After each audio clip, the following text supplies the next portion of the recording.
Olá, sejam todos muito bem-vindos ao Papo On.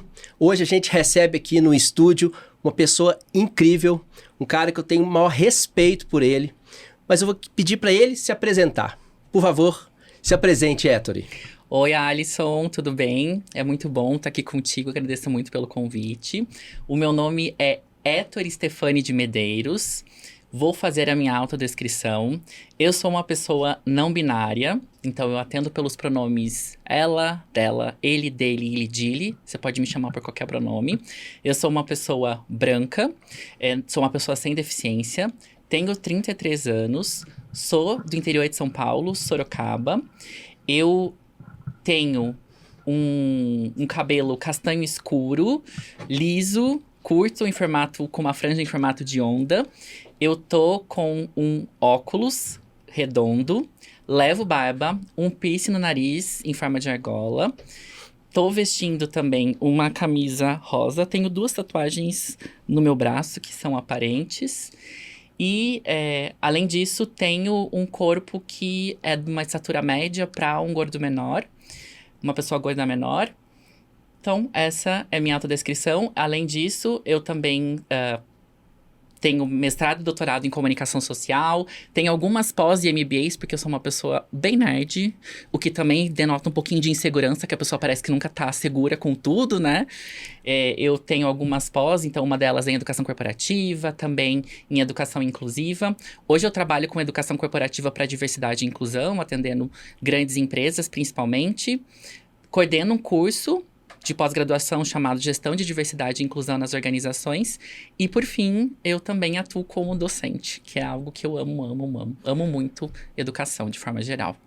Ettore, por que você fez a sua apresentação assim? No início da sua apresentação, você se descreveu?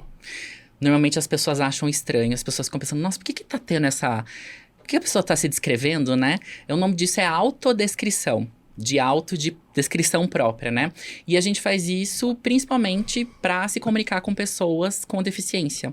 E principalmente com pessoas com deficiência visual. Então, são pessoas que não vão poder perceber como é que a gente é. Então, é interessante que a gente fale quem a gente é, como é que a gente é fisicamente, nossas características mais fenotípicas, para que as pessoas saibam como a gente tá e como é que a gente é. Então, é uma forma de comunicação inclusiva que a gente desenvolve para pessoas com deficiência visual. Tá, então eu sou o Alisson Lisboa, eu sou branco, cis, hétero, é isso? Tô com uma barriguinha um pouco avantajada, lutando para acabar com ela. Eu tenho cabelo preto ficando cinza cada dia que passa. Também tenho aí algumas credenciais na área de docência, mas vocês conferem tudo isso lá nas minhas redes sociais. Eu quero me concentrar agora para a gente conversar muito sobre uma temática importantíssima. Ettore, a gente está trazendo aqui especialistas de comunicação, de marketing, pessoas na área de educação também. E a gente precisa abordar essa temática, ela é urgente, super importante para a gente conseguir efetivamente falar de comunicação com C maiúsculo, né? Ou seja, falar efetivamente de comunicação, porque o mundo exige que a gente olhe, né, a inclusão e a diversidade. Eu queria que você, então, Ettore, trouxesse para a gente, falando um pouco do trabalho que você tem realizado nas organizações, como que eles te chamam para trabalhar essas temáticas dentro das organizações e mais, que público que está ali te recebendo e participando disso? Se é a alta gerência, se são as pessoas... A alta gerência às vezes não vai participar e fala assim, não, vai lá, depois você me conta. Ou seja, ele quer, mas não quer essas coisas ou está sendo pressionado para fazer um tipo de ação. Eu queria que você contasse para a gente um pouco sobre isso. Como é que está hoje, pelo seu olhar, a inclusão e diversidade nas organizações? Em nível de organizações, eu vejo alguns perfis. Então, eu vejo aquelas organizações que não têm interesse nenhum em investir em diversidade e inclusão, porque elas não entendem que a diversidade e inclusão tem seus benefícios. E mais do que isso, não veem que a diversidade e inclusão é sobre todas as pessoas. Então, muitas vezes tem o entendimento de que diversidade e inclusão é uma coisa de alguns grupos específicos. E muitas vezes tem aquela percepção, é aquele grupo mimimi. Aqueles grupos mimimi.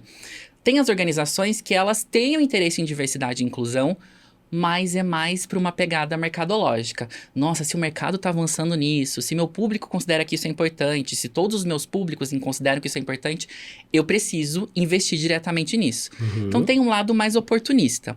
E tem outras organizações que veem isso por uma perspectiva muito boa, veem os benefícios, entendem qual é a responsabilidade social das organizações. Então, para mim, existem esses 3 tipos de organizações. Tá. Mas a gente também tem os tipos de pessoas, né? Que daí cada organização tem vários tipos de pessoas. Né? Aí você trouxe 3 tipos de organização. Quando a gente está falando de organizações que estão nascendo agora, em especial as startups, empresas aí novas, né, que estão surgindo, elas já nascem já com esse propósito, muitas vezes. Né? Eles nem pensam que eles têm que ser inclusivos, porque eles já são de natureza, assim. Você vê muitas empresas, muitos bares em Belo Horizonte, muitas cervejarias que já nascem, você vê nitidamente pela comunicação visual, pelas pessoas que estão lá, que eles já nascem com desse jeito, assim, com esse propósito, com essa visão de mundo. Mas as organizações seculares, as organizações ali do século passado, né, apesar de estar próximo, estar longe, né, elas precisam, como você disse, Héctor, trazer essa mudança para dentro da organização. O que é mais difícil dentro dessa cultura que está enraizada numa organização de 50 anos, de 100 anos, de fazer uma mudança e de uma mudança efetiva para que a gente saia, lógico, né, desse discurso e efetivamente vá para a prática efetivamente, né? E realmente incluir. Para mim, você já até trouxe a resposta, que é mexer em cultura. É mexer em cultura organizacional, que é muito difícil. Porque não é um trabalho que acontece da noite para o dia. E aí, eu acho que essa é a dificuldade de fazer com que o discurso não seja apenas discurso, que ele vá para a prática também. E mesmo startups, tem algumas startups que elas vêm com um discurso muito interessante, muito inclusivo, mas na prática, no cotidiano, isso não acontece. Ao mesmo tempo, existem algumas empresas, organizações mais antigas, que já estão conseguindo avançar nesse tópico de forma prática. E aí é entender que todo mundo precisa ter esse propósito como um objetivo comum. E aí a gente esbarra sempre em algum lugar. Normalmente é na liderança, na alta gestão, que tem aquela questão de não sei se eu vou querer avançar nessa pauta, não sei se isso é interessante, não sei se isso vai trazer benefícios. E aí tem muito desconhecimento também. Para mim, a questão maior é mudar a cultura. E para mudar a cultura, precisa ter um apoio muito forte da liderança, da alta gestão, que nem sempre é fácil de ser conquistado. E aí, Héctor, a gente trouxe aqui no Papo On Ivan Muska, diretor do Diário do Comércio. A gente falou um pouco da mudança do comércio de Belo Horizonte, em especial, que é onde a gente está, né, agora. E parece que Belo Horizonte ou Minas Gerais, ou vamos falar de Belo Horizonte que a gente está aqui, é um pouco mais conservador, né? Aquela famosa frase, né, da tradicional família mineira, né? A gente tem muito isso, a gente vê ainda muito nítido isso em alguns pontos da cidade, em algumas instituições. Aqui é diferente de outros estados ou de outras cidades. Você, né, não nasceu em Belo Horizonte. Qual que é a visão que você tem quando você olha para fora de Belo Horizonte em relação a isso que você está trazendo? Depende qual que é o parâmetro comparativo.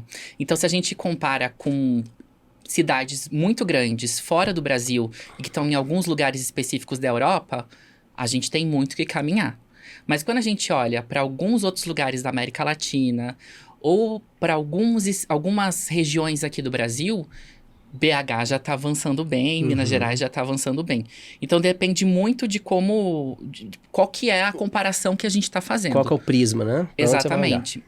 Obviamente, hoje a gente vê que Brasília, São Paulo, são cidades que têm trazido muito isso para discutir organizacionalmente, mas não é um cenário que é unânime. Então, a gente vê também aqueles 3 tipos de organizações em todos os lugares. E em BH, em Minas Gerais, de forma geral, é a mesma coisa.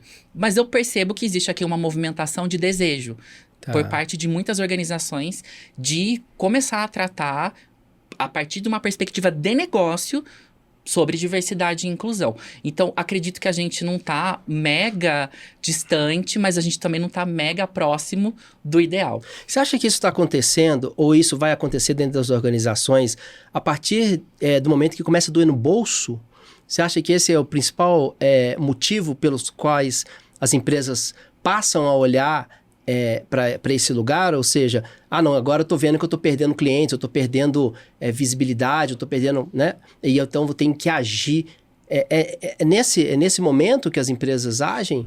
Muito. É, A né? maioria quando tá mexendo no bolso, né? Que coisa impressionante. Tanto que, assim, seria lindo no mundo ideal de Poliana que a gente conseguisse falar para as organizações assim, olha, pensa que diversidade e inclusão é interessante socialmente, quando a sociedade está mais próspera, a organização está mais próspera, quando as pessoas estão mais se sentindo pertencentes a essa organização, elas vão produzir melhor. Esses são os argumentos que a gente sabe que existem, mas nem sempre vai funcionar. E eles são metrificados também, você Com consegue. certeza. Queria que você trouxesse pra gente, então, Héctor, quais são as medidas que a gente pode trazer, né, os índices, os números que interessam aos empresários de investir em diversidade e inclusão, né? Como que isso pode transformar o negócio, pode melhorar, pode aumentar o faturamento, inclusive? Ótimo, várias ideias, né? Vou começar falando sobre público interno, então as pessoas que trabalham na organização. Dá para fazer ali uma métrica, né, comparando um período em que não existia ações de diversidade e inclusão e depois que existiam práticas de diversidade e inclusão. Então dá para a gente falar sobre produtividade, sobre agilidade nas decisões, sobre o quanto a empresa está conseguindo ter menos turnover, das pessoas não estarem saindo da empresa. E a gente sabe que manter talentos é muito mais estratégico do que contratar novos. É muito menos investimento também. Muito menos oneroso, certo? Também, quando a gente começa a perceber que empresas que não têm tanta diversidade e inclusão, práticas de diversidade e inclusão, as pessoas começam a chegar atrasadas, ou às vezes elas não vão. Isso também influencia diretamente na produtividade. Engajamento. Então, em nível de comunicação, de público interno, a gente consegue ter essas métricas, várias outras. A gente também consegue ver acionistas. Se for uma empresa que está aberta para investimentos, né, para ações, aí dá para ver, olha, aumentou ou diminuiu o número de pessoas que estão investindo, como é que está aqui o processo de valorização dentro da Bolsa de Valores. Isso também é uma métrica que é interessante. Daí tem um hall de métricas também. Tem também como medir a relação com o público consumidor. Seja um público consumidor B2B ou B2C, né? Empresa ou consumidor final mesmo. De avaliar se as pessoas estão fidelizando mais. Se as pessoas estão ficando mais retidas ali dentro da empresa, né? Como consumidoras. Para ver se elas estão entendendo quais são os valores e como elas se conectam àqueles valores daquela organização. Porque uma coisa que é fato, né? Hoje a gente não compra só produto e nem serviço. A gente compra estilo de vida, a gente compra valor, a gente compra identificação. E por que eu uso determinada marca? Se aquela marca tem os mesmos valores que eu, e de forma prática eu consigo ver que isso não é só discursivo, a chance de eu comprar dela, de eu recomendar ela, de eu recomprar dela é muito maior. O LTV aumenta demais, totalmente. Né? Porque você tem ali uma fidelidade que às vezes, difícil de encontrar, né? De maneira geral. A gente hoje pula de muitas marcas. Porque não tem uma identidade que você se reconhece nela e fala, cara, essas pessoas estão, né, olhando para o mesmo lugar que eu olho. Na visão de mundo, né, Héctor? Eu acho que é importante. Héctor, tem umas coisas muito interessantes que aconteceram aqui no Papo On e vários... Quem não assistiu ainda os episódios, assista, que tem muitas coisas legais, assim. E uma das coisas que uma participante aqui, a Renata Gazinelli, do Grupo Bernoulli, trouxe, é que as pessoas hoje estão muito intolerantes. Intolerantes com o outro, intolerantes com esperar 5 segundos, elas estão muito imediatistas, muito agressivas, elas brigam com todo mundo quer bater no outro, todo mundo quer gerar violência, você bate um carro, o cara tira um revólver para você. Como, na sua visão de pesquisador, você que estuda muito, como é que você entende esse momento da sociedade que está... Vamos imaginar que seja um momento para dar um conforto para a gente. Como é que você vê esse momento da sociedade, dessa intolerância, dessa questão binária, sabe assim, eu te amo, eu te odeio, né? Você não pode conviver com as diferenças. Porque é tão difícil a gente conseguir respeitar o outro e tem que partir sempre para violência, seja verbal, seja violência física, violência contra mulher, violência contra idoso, violência contra tudo, né, que a gente está vendo. Por que, na sua visão, isso está acontecendo agora, no momento, no Brasil? Acredito que no mundo também. O ódio é algo que nos acompanha desde que a gente é civilização, né? É algo muito antigo.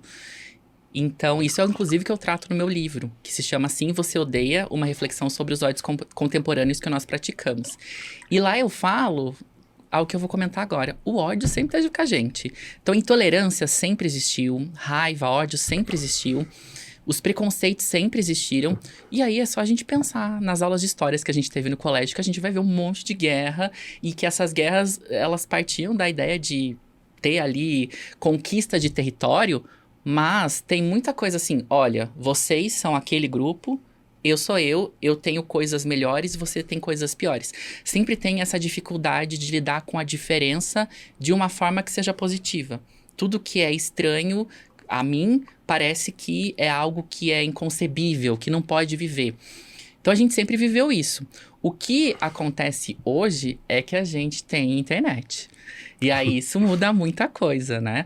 Porque hoje, se eu odeio alguém, eu posso encontrar alguém que, sei lá, tá em Manaus que também odeia, do mesmo jeito que eu. Aí cria uma rede de ódio. Eu consigo criar uma comunidade em torno do ódio. E daí a comunidade é gerada a partir do pertencimento ao ódio a um grupo. O que é muito doido. E além disso, a gente tem várias camadas relacionadas às próprias plataformas. Os algoritmos, eles vão, principalmente das mídias sociais, vão ali preferir o quê? Eles querem que a gente fique lá, as plataformas querem que a gente fique lá. Vão oferecer conteúdo pra gente que vai fazer com que a gente fique. Como é que a gente vai... O que a gente faz quando a gente tá ali ficando horas e horas no TikTok? Eu sou, inclusive, vítima disso. Fico ali horas no Reels, porque tem conteúdo que me interessa.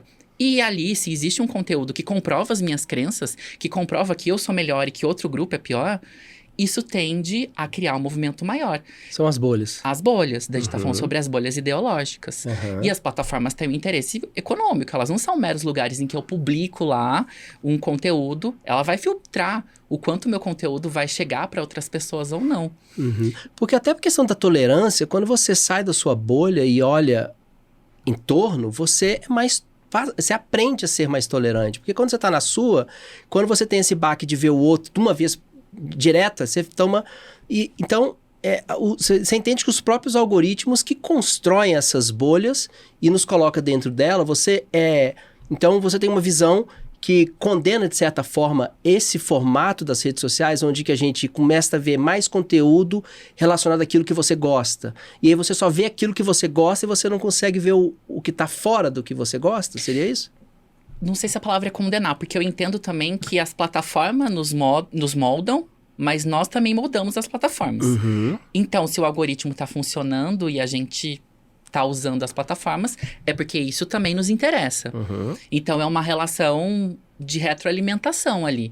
Então, se colocassem conteúdo odioso e não circulasse tanto, não criasse uma comunidade em torno daquilo, não seria o problema. Então, nós também agimos. E aí, nós temos 3 coisas, né? As plataformas agindo por interesses financeiros, nós agindo por nossos próprios interesses e também o algoritmo que ali age tem uma certa presença no nosso fluxo de consumo. Que é o caso, por exemplo, da Netflix, né?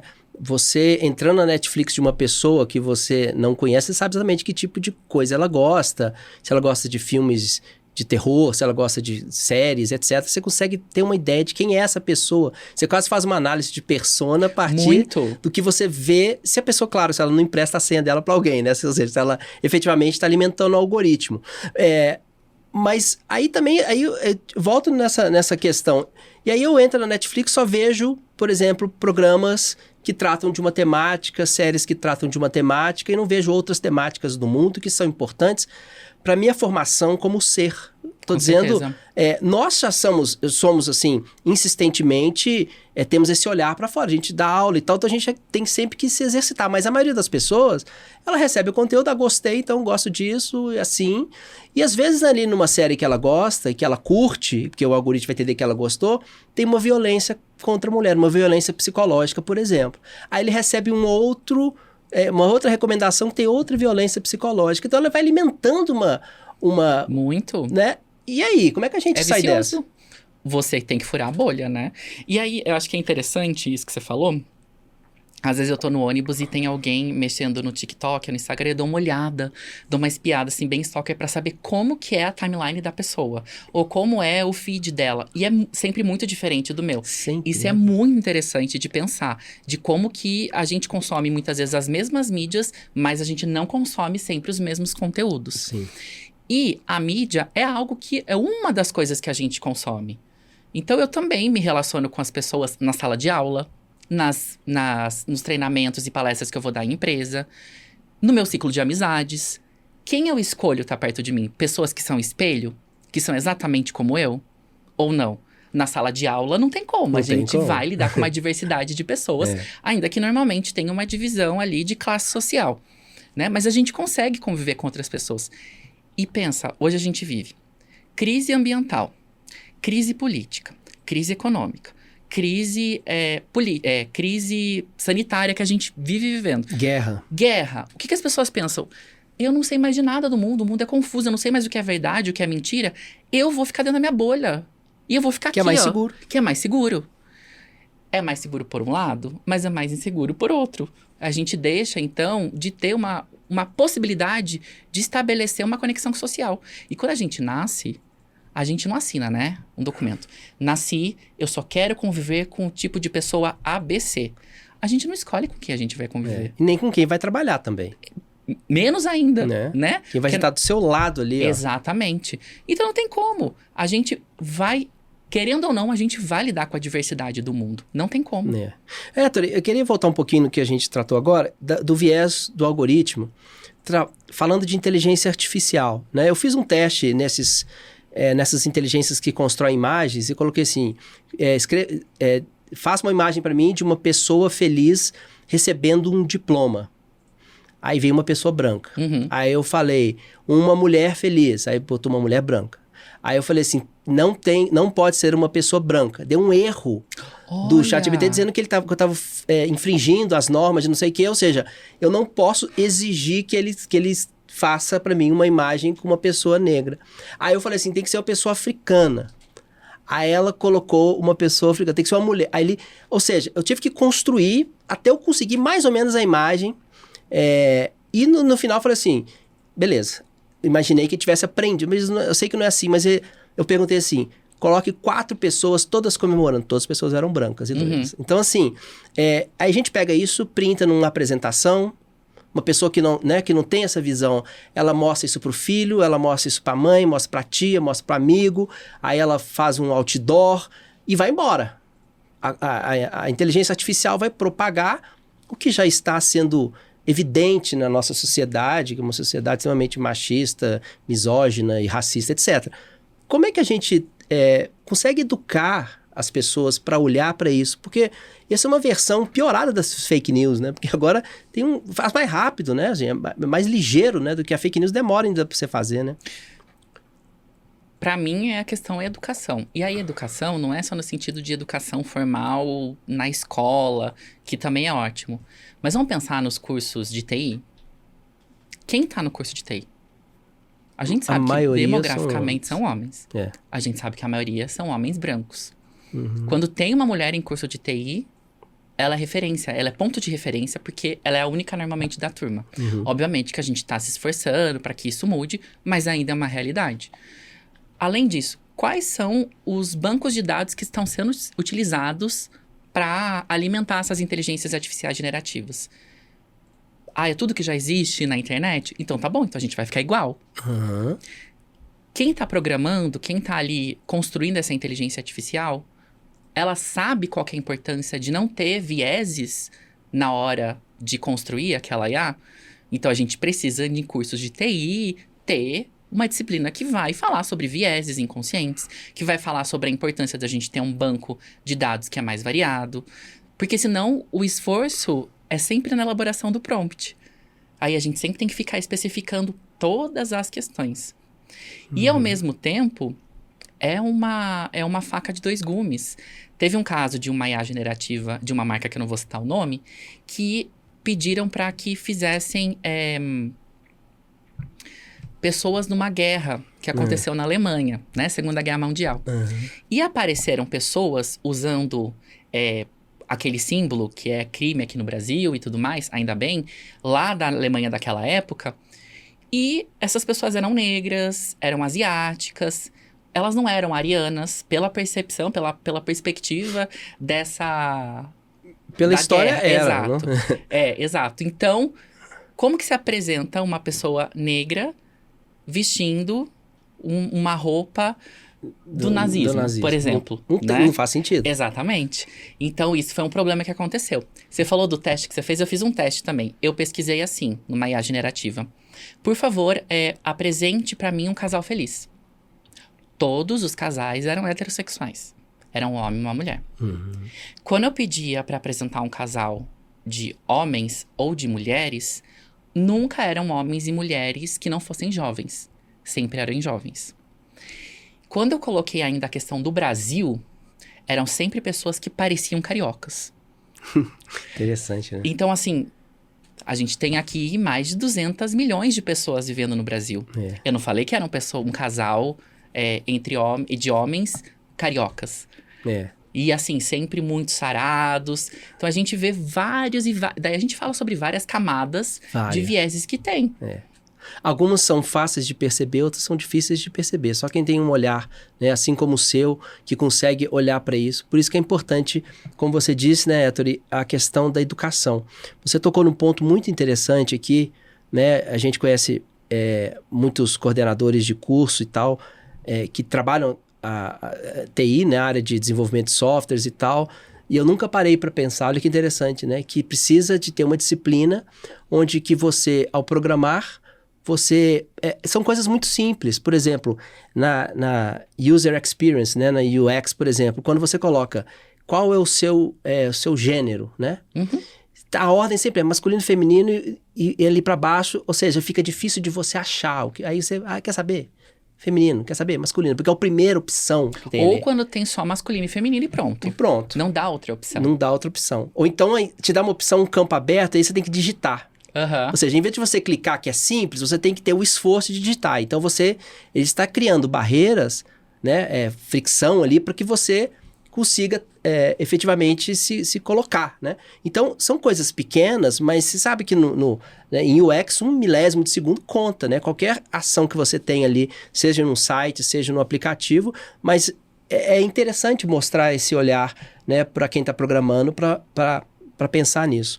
E não só isso, também quem tá ali como docente? A gente sabe quem normalmente também são as pessoas que dão aula nos cursos de TI. Exatamente, E aí fica uma coisa rodando ali em torno do próprio eixo, né? E não avança. Ettore, eu queria voltar com você um pouco mais nessas questões. Eu tenho muita coisa para a gente conversar aqui, mas eu queria que a gente voltasse na questão da diversidade, equidade e inclusão nas organizações. Você tratou aí de empresas grandes e eu queria entender como é que fica quando a gente está fazendo um trabalho desse numa organização que ela é uma organização, por exemplo, internacional. Vamos pegar uma empresa, só para complicar, uma empresa do Oriente Médio. Sim. Que tem uma filial no Brasil. Pensando na questão da mulher, de maneira geral, como é que ela é tratada lá e como é que ela é tratada aqui. E aí você vai querer mudar uma cultura aqui que é submetida à matriz no Oriente Médio. Peguei aqui só para a gente ilustrar, depois você traz outro exemplo. Mas como é que fica, então? Você acha que vai existir essa autonomia? Fala, não, mas aqui é assim que funciona, né? Super difícil, super difícil. Vou dar um exemplo não vou falar o nome da marca, mas tem uma marca que ela é transnacional e ela, todo mês do orgulho, em junho, ela troca as fotos de perfil das mídias sociais, colocando as cores do arco-íris para representar a causa LGBTQIA+. Mas ela não faz isso em países em que ela está e que é crime ser LGBTQIA+. E daí você pensa, como é que você dá conta? E aí, na minha percepção, você não dá conta. Não dá conta. Não tem o que fazer, tem? Não tem. Não tem o que fazer. Porque se ela colocar ali aquela foto de imagem num país que criminaliza pessoas da LGBTQIA+, ou práticas LGBTQIA+, ela corre o risco de sofrer uma grande sanção governamental naquele país. O que eu penso muito se discute sobre essa perspectiva de vamos fazer com que a empresa, a organização, ela seja coerente em todos os lugares que ela tiver. Acho isso positivo. Mas a gente não pode esquecer que a nossa vida não acontece globalmente. A minha vida acontece no local. Eu vivo Belo Horizonte e eu vivo uma parte de Belo Horizonte. Eu sei o que está acontecendo no Oriente Médio agora, por conta das guerras, sei. Sei o que está acontecendo lá nas eleições, nas pré-eleições dos Estados Unidos, sei. Mas eu sei. Não é aqui que isso... Eu não estou vivendo isso, não está acontecendo isso aqui. E eu preciso ter sentido na minha vida local. Então, para mim, é interessante que a gente tenha um fio condutor que seja coerente de modo transnacional. Mas precisa ter regionalismo e precisa ter uma perspectiva local, sim, muito forte. Não acredito nessa autonomia plena, até porque normalmente quando a gente vê empresas que são globais e têm sedes em alguns países, o Brasil raramente é a empresa que é a sede, né? Normalmente tem filial aqui no Brasil. E aí, normalmente, as ordens vêm de outro país, normalmente do norte global, certo? Mas eu acredito que é importante que exista uma possibilidade... Inclusive, eu não vou poder falar o nome da empresa. Eu estou em diálogo com uma empresa que está passando por esse problema agora. Olha só. Ela tem uma sede no norte global e o que chega aqui no Brasil de diversidade e inclusão é muito norte. Não faz sentido no Brasil. São outras questões. Ela quer pegar a mesma metodologia e aplicar aqui, seria isso? Exato. E não vai funcionar. Porque, vamos supor, na Europa, a gente está falando uma perspectiva interessante da gente levar em conta na Europa. Multiculturalismo. Muitas línguas. Imigração muito forte. Aqui na América Latina, a gente também tem isso? Temos, obviamente. Mas é diferente do multiculturalismo que tem na Europa. E aí, como é que a gente vai só Ctrl+C, Ctrl+V? Então, tem que ter também... Não digo que é uma autonomia integral, mas tem que ter aqui um certo poder de decisão que é local. E que pessoas que vão pensar o cenário do Brasil. E o cenário dos estados também. Porque, por exemplo, o McDonald's, que está ele não vai fazer... Lá em Paris tem o croissant, aqui não tem, né? Exatamente. Então, você tem que adaptar o cardápio, por mais pasteurizado que seja, igual em qualquer lugar, né? Você adapta o cardápio em algumas questões. Na Índia é diferente, na Bolívia não deu certo, né? O McDonald's, de pensar bem nessas questões que são regionais. E muitas empresas estão sacando isso na hora de contratar pessoas influenciadoras. De falar, não, eu vou contratar micro e nano influencers daquele lugar. Que daí vai gerar conexão, né? Legal. Héctor, tem umas coisas também que chegam pra gente muito interessante isso de ver. Por exemplo, algumas organizações falam assim, não, eu não tenho problema de contratar pessoas com PCD, por exemplo, pessoas com deficiência e tal, não tem problema nenhum com isso. Mas ela nunca fez nenhuma rampa de acesso, nunca fez nada, e diz assim, é ela que não quer vir. Ou então você coloca ela num ambiente... E um ambiente extremamente tóxico. E a pessoa não consegue viver ali, ela vai embora. Tá vendo? Deu oportunidade e não aguentou ficar uma semana. Colocando a culpa sempre nessas pessoas. Isso também ainda é comum, né? A gente vê que as empresas fazem uma vista grossa e falam assim, não, mas eu faço minha parte. Meu currículo não aparece nem a foto da pessoa exatamente para isso. Mas aí na hora que a pessoa entra para trabalhar, fala assim, só tem um ambiente extremamente... difícil dela conviver, né? Não foi feito um trabalho. Você também está trabalhando nessa parte de conscientização para fazer com que as pessoas acolham? Como é que você vai fazer essa abordagem? Olha, não dá para ser assim. Quando a gente incluir as pessoas, precisa de modificar. Quais são essas modificações, né? Não sei se existe uma cartilha básica assim, das boas práticas que você vê. Quem quer começar, né? Que acha importante começar. Qual que seria o básico que poderia ser feito para incluir as pessoas? Para mim, é primeiro que as pessoas entendam a diferença entre diversidade, inclusão e equidade. Diversidade é quando tá todo mundo lá, beleza. Mas tá todo mundo se sentindo bem? Tá todo mundo se sentindo pertencente? Que é daí quando a gente fala sobre igualdade, né? E daí é basicamente assim, não adianta nada uma empresa contratar uma pessoa com deficiência e a pessoa não conseguir subir para o andar em que ela trabalha, porque é uma empresa que não tem elevador, não tem rampa de acesso.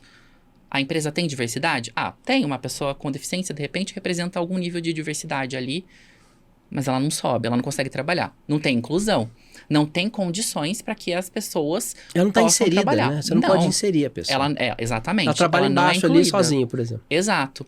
E aí, quando a gente está falando sobre equidade, é a gente pensar, beleza, essa pessoa precisa de uma rampa, ela precisa ser respeitada, a gente vai levar em conta as particularidades dessa pessoa para que ela se sinta bem para trabalhar ali, para que ela tenha as condições básicas. É a mesma coisa que eu falar assim, Alisson, vamos andar de bicicleta na Lagoa da Pampulha? E daí você fala assim, eu não sei andar de bicicleta. O que eu vou pensar? Se eu for pensar em igualdade, eu vou... Não, tá aqui, uma bicicleta. Condições iguais, eu tô com uma bicicleta, você tá com uma bicicleta. Equidade, eu vou falar, então eu vou colocar rodinha pra você. Ou eu vou te dar um patinete, ou eu vou te dar um patins. Vou te ensinar. Exato. Eu vou fazer algo para adaptar uma condição, uma situação, para que você possa se sentir pertencente. Então, para mim, essa é a diferença. Não adianta querer você colocar um monte de pessoas de diferentes grupos numa organização se a organização não está preparada para receber essas pessoas. Daí a gente está falando sobre inclusão e equidade. E aí, a gente pode falar sobre várias práticas que envolvem isso. Para mim, a primeira questão que a gente tem que pensar é educação corporativa. Todas as pessoas, elas têm que estar entendendo o que eu tenho que fazer para respeitar todo mundo. E aí, para mim, a população total da organização, mas principalmente 4 grupos. O pessoal de RH, o pessoal de comunicação, o pessoal de liderança e o pessoal que faz atendimento, se for atendimento externo ou até interno. Porque são pessoas que vão estar muito mais em contato com outras pessoas. E educação corporativa pra gente falar assim, entrou uma pessoa trans. Eu não posso perguntar para ela qual que era o nome dela de registro. Se essa pessoa é trans, quando ela nasceu, falaram que era um homem, e ela hoje se sente uma mulher e ela é uma mulher trans, e o nome dela é Patrícia, eu não posso falar assim, Patrícia, e aí, qual que era o seu nome antes de você transicionar? Não é ético que eu pergunte isso para uma pessoa. Então, e por mais que isso pareça, mas a gente não pergunta isso nas organizações. Não, organização é um lugar que a gente só trabalha.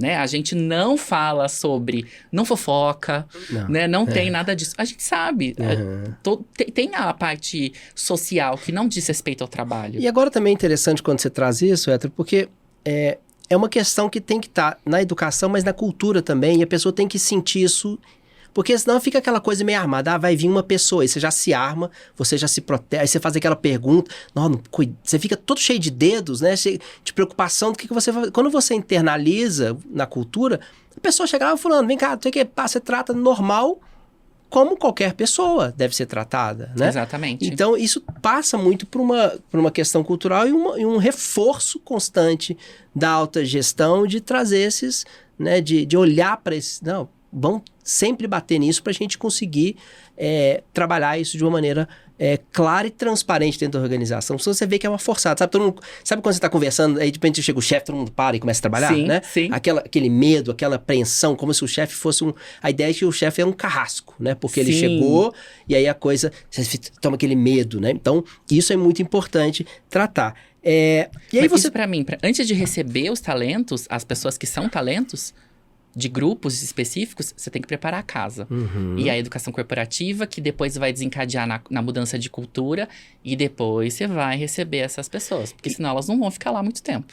E tem outras coisas também, que eu já ouvi também, que é o seguinte, eu não tenho problema nenhum em contratar uma pessoa trans, desde que ela tenha pós-doutorado, desde que ela tenha isso, não sei, eu não vou preparar esta pessoa. Eu não vou dar para ela uma condição dela estudar aqui, eu vou dar meia bolsa para ela... Porque se ela quiser trabalhar o dia inteiro, estudar à noite, ralar e não sei o que, ela vai estudar, vai ser mestrado, doutorado, pós-doutorado, etc. Eu dou condição para ela. Uma coisa é você pegar uma pessoa que você sabe que, né, estatisticamente, ela não tem formação superior, muitas vezes e tal, e vocês me falam assim, não, tá aberto aqui, pode entrar, qualquer pessoa trans aqui que eu contrato. Tem que ter só esse requisito aqui, que é um requisito que 0,1% dessa comunidade tem. Como é que fica? Isso também é muito comum, né? As pessoas olhar, não, pode vir, mas ninguém vai vir porque não tem a qualificação. Mas né? é o mito do mérito, né? Não, a pessoa ela vai conseguir se esforçar e vai ganhar. Vamos lá, você trouxe o exemplo das pessoas trans. A maioria das pessoas trans, elas não conseguem concluir o ensino básico. Elas não conseguem concluir o ensino médio, porque elas são expulsas de casa, ou porque porque elas não recebem um tratamento adequado na escola, não conseguem saber qual que é o banheiro que elas podem usar em segurança. Para onde elas vão? Como é que elas vão conseguir ter inglês fluente nesse caso? Não tem como criar requisitos limitantes para um grupo que não consegue ter acesso aos direitos básicos e que deveria ter acesso aos direitos básicos. Então, se você quer trazer pessoas de determinados grupos sociais para dentro da organização, você deve levar em conta que não tem como... Você vai formar essas pessoas. Exatamente. Você tem que formar as pessoas. Né? Obviamente que, felizmente, a gente está passando por uma mudança de cenário em que pessoas trans estão começando a ter mais oportunidade. Mas, assim, a gente está muito, muito, muito aquém do que deveria ser. É um movimento inicial ainda. E aí a gente acaba repercutindo nas empresas todo o modelo que está aí, até que as coisas mudem, demora muito. Mas você falou dessa evolução, assim, dessa mudança, desse crescimento, dessa melhora. Essa melhora é significativa, Héctor, assim, pegando um cenário de 10 anos para cá, né? Como é que você vê o crescimento disso, da questão da inclusão e diversidade nas organizações? Eu sei que a gente está longe do ideal, mas, assim, se a gente olhasse para trás e olhasse hoje, há uma diferença significativa? Para mim, nunca a gente vai pensar em diversidade e inclusão hoje só em termos de avanço e retrocesso. Para mim, é os dois movimentos ao mesmo tempo. Então, a gente avança e retrocede na mesma medida. Porque, às vezes, a gente avança dentro de algumas organizações e retrocede em outras. Às vezes, a gente avança dentro de uma pauta dentro de uma organização, mas retrocede em outra. E, às vezes, avança dentro da organização e retrocede na sociedade, ou na política, por exemplo. Também, que retroalimenta as organizações. Então, não tem como fugir disso. Por isso que os governos federais, estaduais, municipais deixam marcas muito grandes nas organizações. Então, para mim, sim, a gente está melhor do que a gente estava há 10 anos. É um movimento que a gente vem construindo de falar sobre diversidade e inclusão, de pessoas que estão trabalhando começarem a ter consciência disso e falar, não, eu não vou trabalhar em uma organização que não tem isso como um valor. Eu não quero trabalhar lá. E aí a gente fala sobre fuga de talentos, ou os talentos não que quererem mais ficar muitas vezes no Brasil, não que não haja organizações que levem em conta a diversidade e inclusão aqui no Brasil, existe. Mas muitas vezes alguém pode encontrar uma oportunidade melhor fora. Então a gente avança e retrocede, e também tem um discurso que a gente está ouvindo atualmente que é: nossa, a diversidade e inclusão tá acabando, né? É uma moda. É uma tendência. É um hype, né? Deu um hype. É o hype. É só... Pra quem é um hype? Porque não é pra mim. E aí, a questão é, se existe acionista que vai levar isso em conta, se a B3, que é a Bolsa de Valores brasileira, tá levando em conta critérios de diversidade e inclusão na hora das empresas se abrirem ali, né? O seu capital... Se tem públicos, várias pesquisas que mostram que os públicos vão procurar organizações, empresas, produtos, serviços que sejam respeitosos. Se as pessoas dentro da organização vão falar assim, aqui é temporário, porque eu só preciso pagar minhas contas, porque eu preciso ir embora daqui, porque não é um lugar legal, não me sinto pertencente, não sinto que eu tenho respeito, que tem respeito pela minha singularidade aqui. Então, é uma tendência? É uma coisa que está acabando? E daí sempre uso um exemplo dos Estados Unidos. Não, porque a gente está vendo várias grandes empresas dos Estados Unidos retrocedendo, cancelando os departamentos de diversidade e inclusão. Estados Unidos não é Brasil. Vamos começar por aí. O Brasil tem sua história, os Estados Unidos tem outra. E, principalmente, se houve esse despertar. Não, e também, às vezes, o departamento está sendo dissolvido porque a cultura já foi instaurada e não precisa de um departamento para tratar as questões automaticamente. Se a empresa está madura, não precisa fechar especificamente nisso. Ela já tem na sua política de contratação coisa tão transparente, tão clara, que ela não precisa... Sonho quando isso acontecer. Então, né, pode acontecer isso. Héctor, queria que você trouxesse, assim, alguns exemplos hoje, não sei se você pode trazer o nome das empresas, mas algumas empresas que têm trabalhado de uma maneira ética, de uma maneira responsável, com boas práticas, que às vezes são coisas muito simples que elas fizeram e se transformaram e conseguiram reter talentos, trazer ali uma cultura de inovação dentro da organização. Você tem alguns exemplos para a gente Tenho. Eu não sei se eu vou citar os nomes das empresas, porque elas não estão pagando para eu citá-las, entendeu? Tá. E daí é isso, né? Tem que ter fruto, não tô brincando. Para mim, a gente tem uma empresa que faz um trabalho muito interessante no Brasil, uma organização, que é a Ben & Jerry's. A Ben & Jerry's, ela tem um trabalho muito interessante de levar para a sociedade pautas sociais e de pedir para que a sociedade civil ajude algumas causas a irem adiante em nível governamental, inclusive. De gerar leis, de criar lista de assinaturas, petições, para que haja algum avanço em nível de direitos de alguns grupos específicos. E você pensa, tá, a Ben & Jerry's, ela vende sorvete. Por que ela quer que haja avanço, por exemplo, nos direitos LGBTQIA+, no Brasil, sendo que ela nem é uma empresa originalmente do Brasil? É porque ela entendeu que isso é importante para o público dela, ela entendeu que ela está agregando valor quando ela faz essa movimentação. Então, para mim, esse é um exemplo bem interessante de uma organização que consegue fazer com que o discurso esteja bem alinhado com a prática, inclusive em nível interno. E daí, não só ela, mas várias organizações têm feito várias práticas bem interessantes. A começar, educação corporativa, entender o que é diversidade e inclusão, equidade. Como é que a gente está falando sobre diversidade, sobre todo mundo. Diversidade é ter diferentes cores, posicionamentos políticos, formações, diferentes pessoas de diferentes grupos. Senso de diversidade. Entender qual que é a demografia da organização. A gente percebeu aqui que 50% da população aqui da organização é negra. Legal, né? A gente está quase ali na sociedade brasileira, que um pouquinho mais de 50% da população é negra. Mas aí você vê que a maioria dessas pessoas negras não estão na liderança. Você olhou só um pedaço do dado, né? Você não olhou o dado todo, né? Exato. Você olhou só um pedaço. Exato. Ali. Que é o caso da Magalu. A Magalu fez isso. Fez um censo de diversidade, entendeu? Olha, demograficamente, nível racial, tá legal. A gente aqui tem um bom número de pessoas negras trabalhando. Mas, se eu não me engano, apenas 18% ou 16% eram de pessoas negras na liderança.